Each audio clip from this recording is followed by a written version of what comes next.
Türkiye Sermaye Piyasaları Kongresi'nde aldığımız noktadan devam ediyoruz ve Let's continue with our Congress. We have a very important guest now. Professor Jeffrey D. Sachs will be our guest speaker, and I want to reach out to him. best-selling author, innovative educator, UN advisor, and global leader in sustainable development. Sir, we are listening to you. Thank you very, very much. I'm really honored and delighted to be with the meeting of the Turkish Capital Market Association. In very brief remarks, I hope that I can shed some light on this challenge of sustainable development. I think all of us have been watching during the past couple of weeks the meeting in Scotland, the COP26 of the UN Framework Convention on Climate Change, which has been a good textbook about sustainable development. For 2 weeks, the world's leading governments, in fact, all 193 members of the United Nations have been debating how to address this growing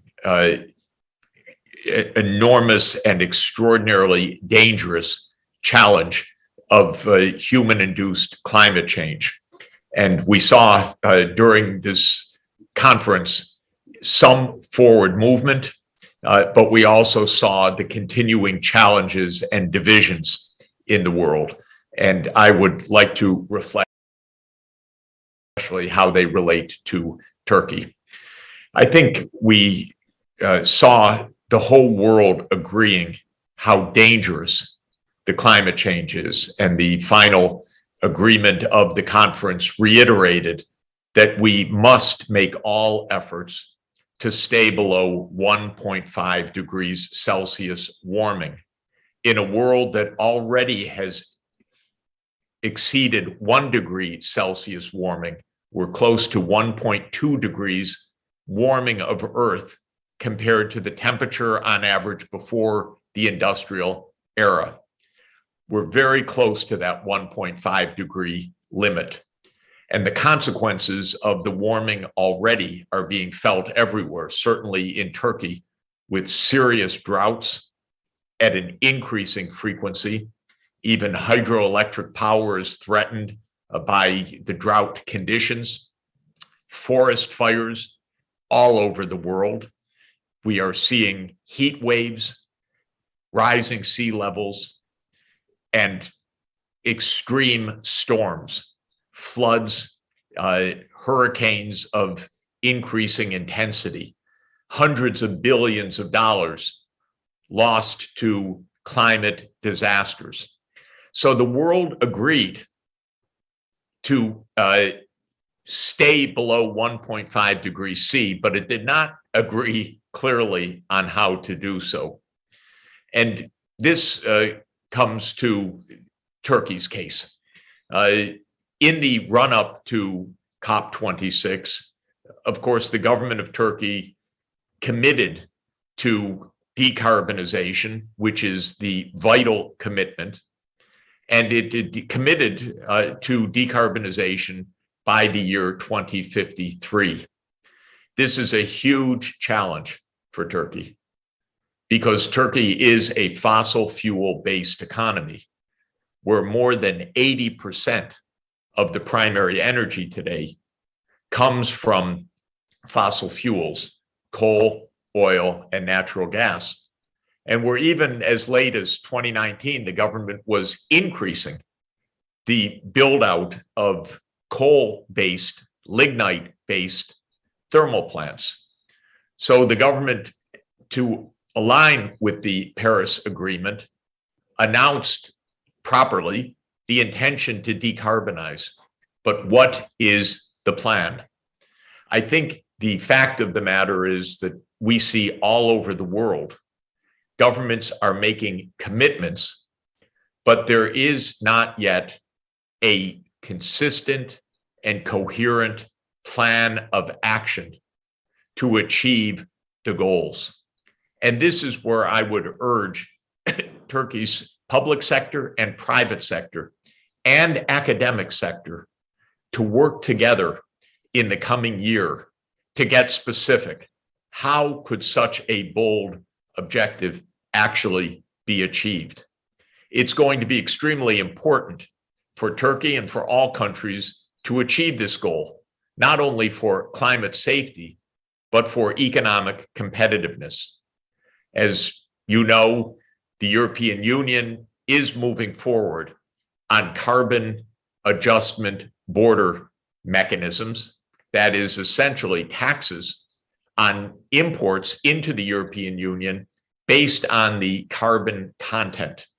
So if Turkish or other companies are producing products, steel or other products that are based on fossil fuel inputs, they will face increasing border obstacles for export. And this means that economies that do not shift to sustainability are going to lose competitiveness. Also, the industry themselves will not be producing the kinds of products and the materials. And in crucial sectors like buildings, the new building strategies consistent with decarbonization. Yesterday, I was with the company leaders of one of the world's largest building companies, and we talked about all of the new technologies that this company was adopting for energy efficiency, for embedding solar module capabilities in the building construction, green roofs, green windows, and so forth, meaning that they can use solar energy as a photovoltaic power generation and so forth. But what it indicated to me was that the construction sector, which is extremely important for Turkey, is moving forward technologically. In just a few minutes, I'll be speaking with the Steel Association of Latin America, where the steel industry is also undergoing an enormous technological change for steel production that is zero carbon emission by moving to the use of hydrogen for the reduction of iron ore and the production of steel.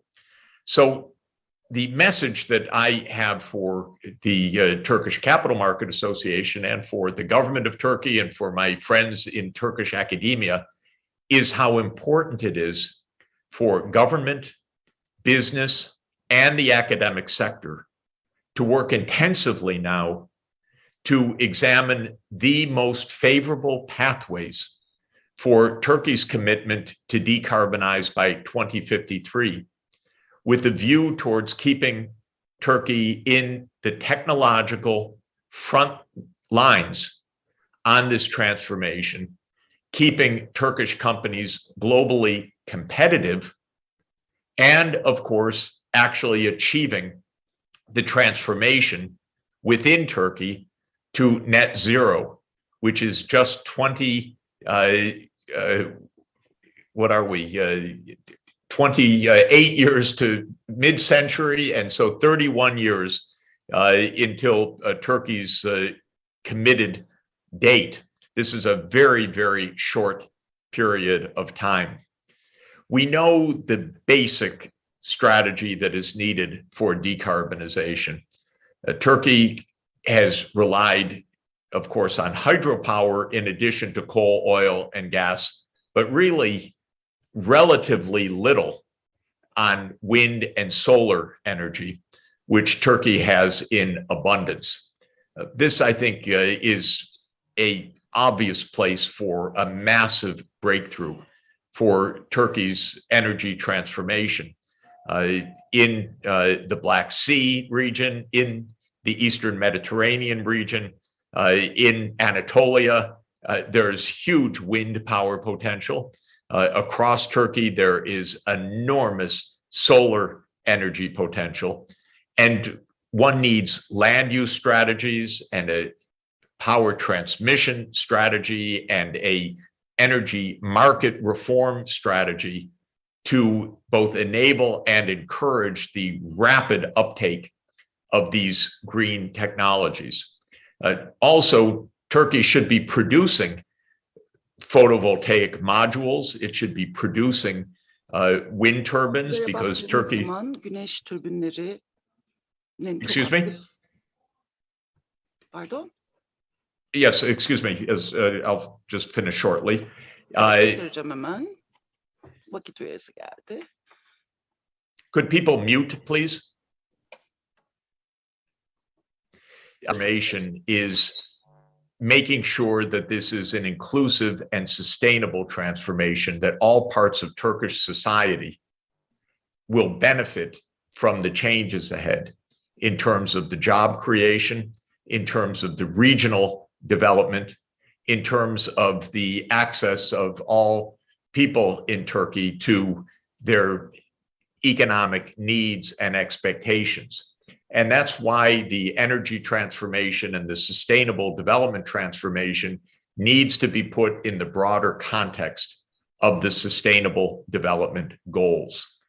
Putting the energy transformation, the decarbonization by 2053 together with the 17 sustainable development goals in a clear strategy, in a clear partnership of government, business, and academia is essential.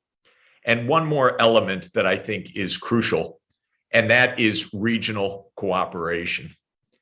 Wherever one looks at this issue, and this is absolutely true in the Eastern Mediterranean as well as every other region, it also in the Black Sea region, none of the objectives of energy transformation, of sustainable land use management, of reducing pollution, or of achieving economic progress can be made if the region is in conflict.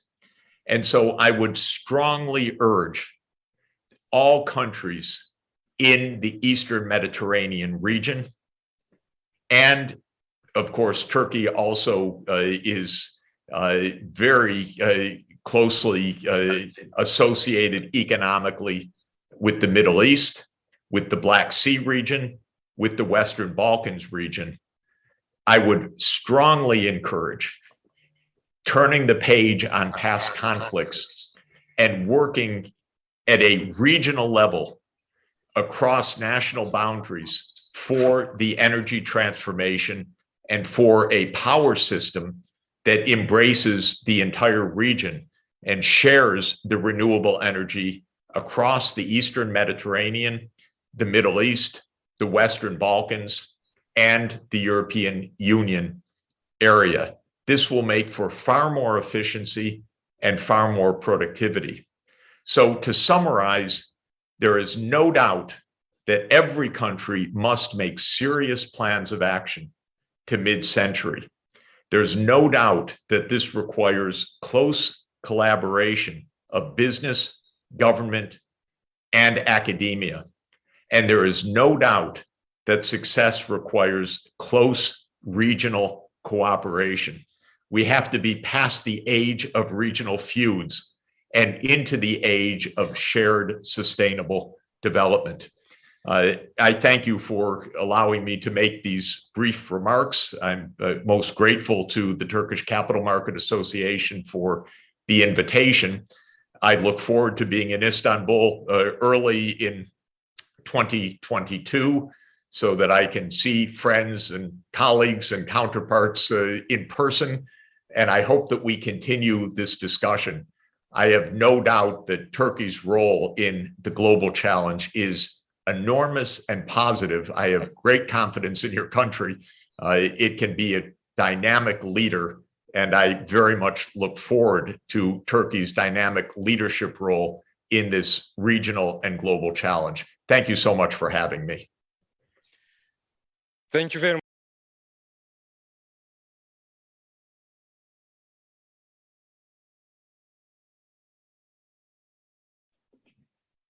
Yes, it was Professor Jeffrey Sachs' speech. Now, Turkish Development and Investment Bank EVP Seçil Karakaya Yıldız is going to take the floor. Thank you very much.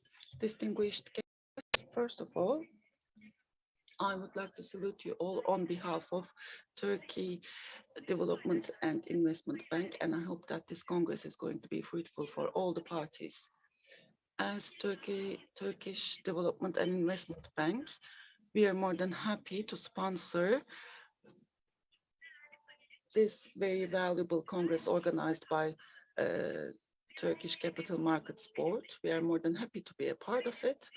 And I hope that the Congress and within the scope of this opportunity provided by the Turkish Capital Markets Board, let me talk about our activities and plans.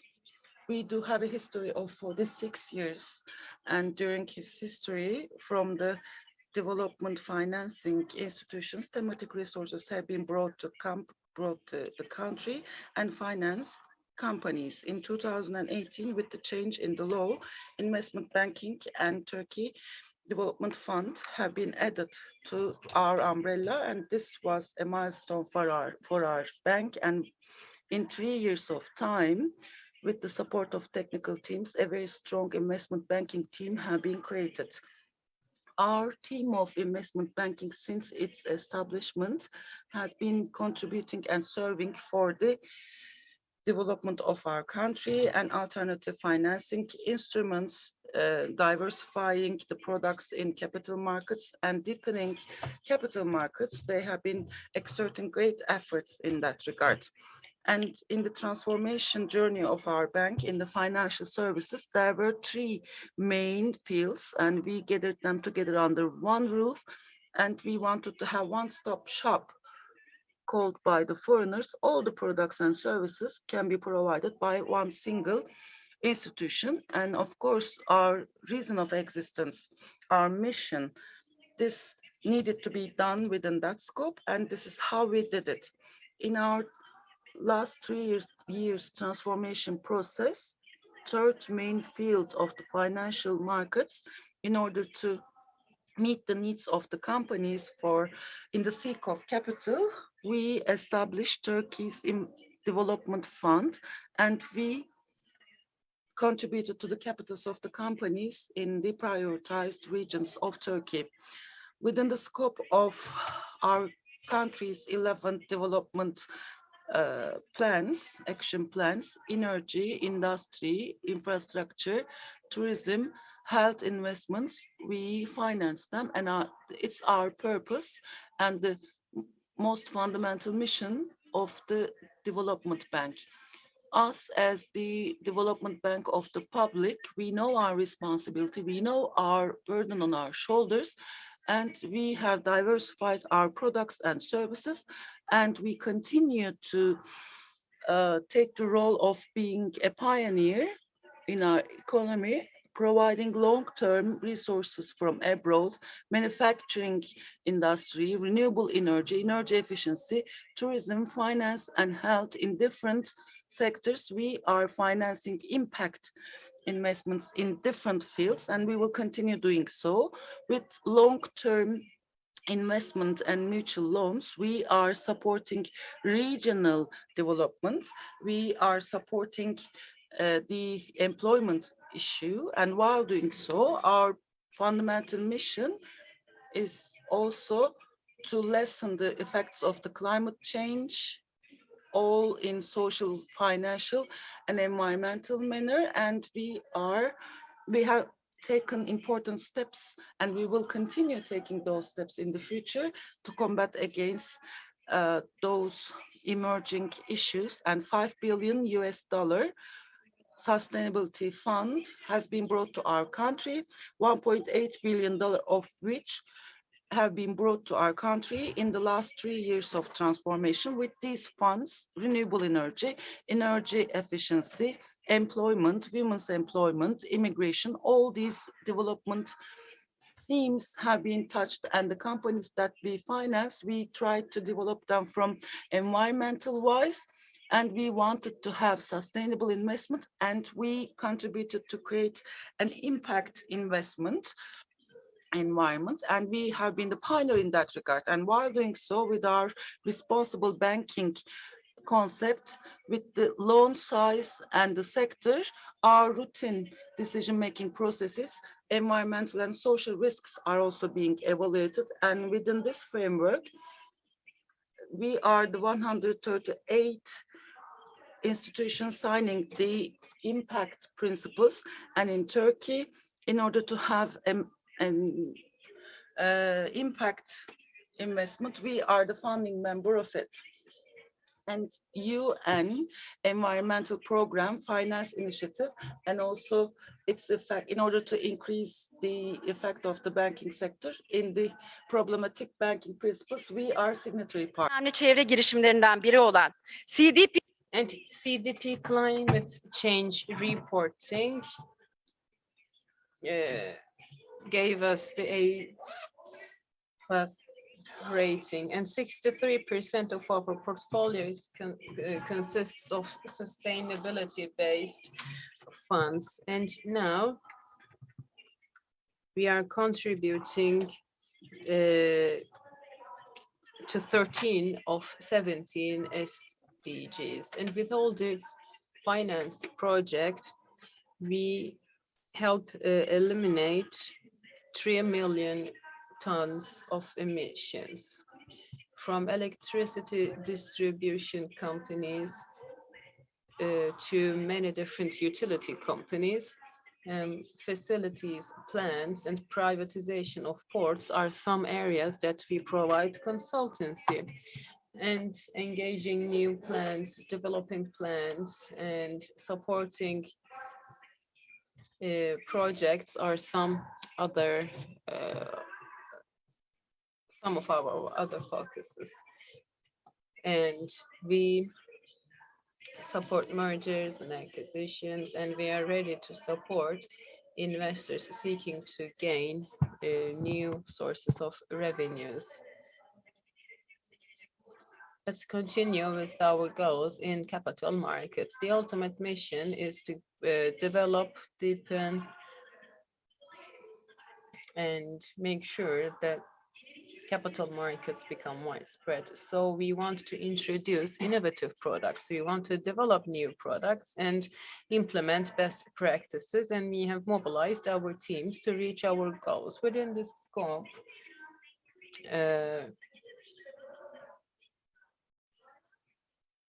mortgage-backed securities was our first initiative to support its issuance, and we have been quite successful in this. Low emission transition initiative was another success story for us, and we carried out all the necessary reporting, and an independent body confirmed that this bond was a perfect transition to low emission fund. And of course, we are carrying out all of our activities on international standards. And we had an impact assessment, and we made sure that our initiatives will reduce emissions by 1.9 million tons. And also, we initiated the first social sukuk of Turkey. The first sustainable issuance, of course, were carried out on international standards, and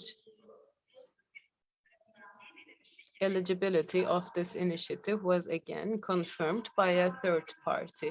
This issuance would contribute to food security, support youth employment, reduce food waste, and it includes many other social goals. And in this year, we will focused on the IPOs of 2 important companies. And in the coming months, we will continue to support companies in their IPO journeys so that they can have access to sustainable sources.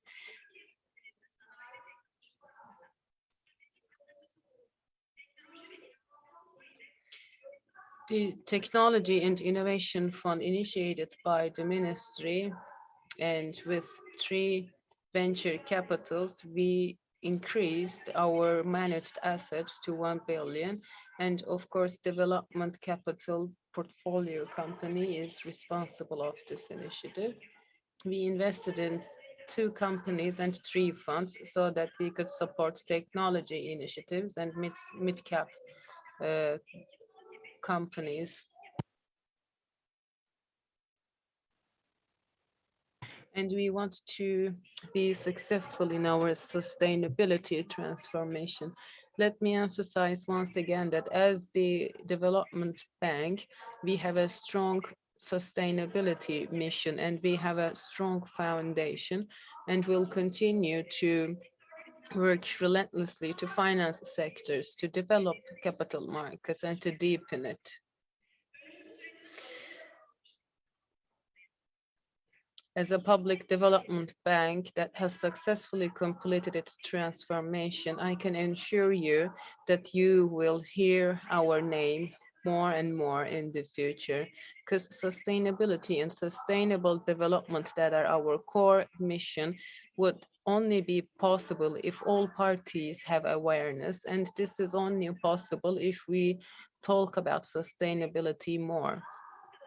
So at this point, I would like to thank distinguished Congress representatives and our association for allocating a special panel and a special session to discuss this important issue. As I end my remarks, as the Development Bank of Turkey, we are ready to provide financial and technical support. We are ready to create added value, and we will continue to provide financing needs, and also we will continue to play a leading role in supporting capital markets. So with the opportunity, I once again greet you all with my most heartfelt emotions and hope that this Congress will be auspicious to both our country and to all stakeholders.